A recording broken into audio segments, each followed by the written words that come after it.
अगर आपके दांत में कीड़े लग गए हैं और अगर आप टाइम पे उसका ट्रीटमेंट नहीं ले सकते हैं तो फिर कौन कौन सी कॉम्प्लिकेशन है जो आपको फेस करनी पड़ सकती है। कुछ जो हैं वो शॉर्ट टर्म के लिए होती हैं कॉम्प्लिकेशन, कुछ लॉन्ग टर्म की होती हैं और कुछ एडवांस कॉम्प्लिकेशंस भी होती हैं। मैं डॉक्टर ज्योति पांडे आगे आप लोगों को वीडियो में यही बताने वाली हूँ कि कौन कौन सी प्रॉब्लम जो है वो आपको फेस करनी पड़ सकती है और किस समय कौन सा ट्रीटमेंट जो है वो लेने की आवश्यकता होती है। इसीलिए वीडियो को अंत तक देखिएगा। मन में क्वेश्चन आए, डाउट हो, कमेंट जरूर कीजिएगा, बहुत जल्द इसका आंसर करेंगे। इस वीडियो में सबसे पहले सीक्वेंसेस जो है उसके बारे में बात करते हैं। अगर आप अपने दांत में कीड़े लगे हैं और ट्रीटमेंट नहीं ले रहे हैं तो आगे चल के इन्फेक्शन जो है वो बहुत ज़्यादा बढ़ जाएगी और जिससे कि आपके दांत का जो दर्द है वो अचानक से बहुत ज़्यादा होने लगेगा।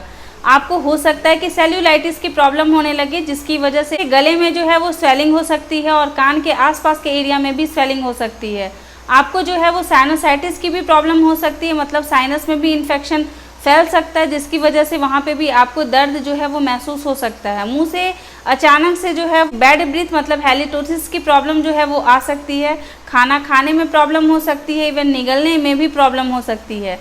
मुंह का स्वाद जो है वो भी अचानक से बदल सकता है। तो ये जो चीज़ें थी वो शॉर्ट टर्म के लिए थी, मतलब आपको अभी कुछ दिन 4 से 5 दिन 8 दिन ऐसे जो है वो प्रॉब्लम फेस करना पड़ सकता है। लेकिन अगर फिर भी आप ट्रीटमेंट नहीं लेते हैं तो लॉन्ग टर्म में आपको कौन कौन सी प्रॉब्लम हो सकती है उसके बारे में हम लोग समझ लेते हैं। लंबे समय में आपको प्रॉब्लम ये हो सकती है कि आपके जो दांत है उसके नीचे एब्सेस का फॉर्मेशन हो सकता है, जिसको कि हम लोग आम भाषा में मवाद का बनना या फिर पस का बनना बोलते हैं। आपको आगे चल के लुडविग्स एंजाइना हो सकता है। ये एक मेडिकल टर्म्स है। इसका मतलब ये होता है कि आपके जो गाल का एरिया होता है जस्ट इसके नीचे इस पार्ट वाले एरिया में वहाँ पे मवाद अचानक से इकट्ठा होने लगेंगे और आपको मुंह खोलने में बहुत ज़्यादा परेशानी हो सकती है।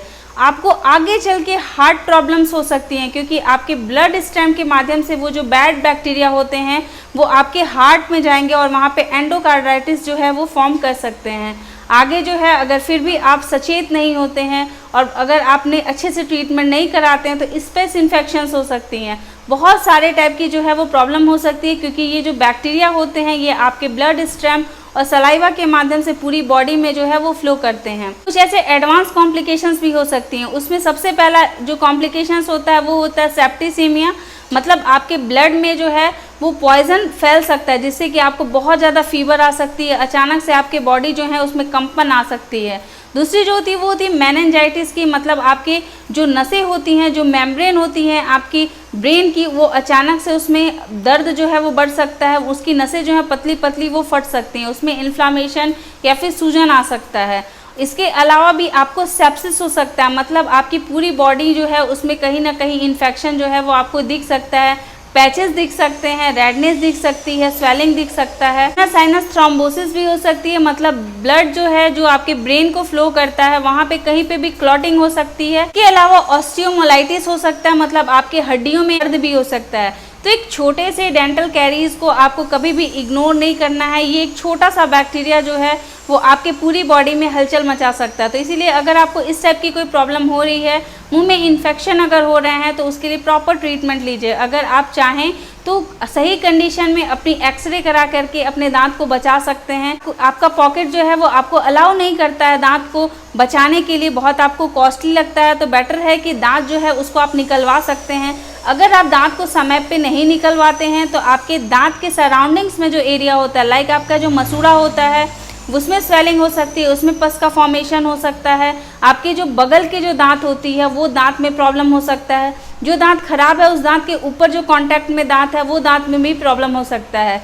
एक सिंपल से उदाहरण से समझते हैं कि अगर किसी भी टोकरी में अगर आप कोई भी सड़ा हुआ एक फल रख देंगे तो उसके सराउंडिंग्स में जितने भी फल होंगे धीरे धीरे वो फल जो है वो इन्फेक्टेड होने लगेंगे, मतलब संगति का असर जो है वो अक्सर होते रहता है। हम लोग अपने आम दिनचर्या में भी ये चीज़ों को देखते हैं और अक्सर अपने बड़े लोगों से के मुंह से ये बात को सुनते रहते हैं। तो सेम उसी तरीके से होता है कि अगर दांत जो है वो आपके ओरल कैविटी का एक बहुत ही प्रमुख सदस्य है तो इसको बचाना बहुत ही ज़रूरी है। और अगर ये खराब हो गया तो बाकी दांतों को आप फोकस कीजिए जो खराब है, या तो आप उसको निकलवा दीजिए या प्रॉपर ट्रीटमेंट करके उससे बचा लीजिए।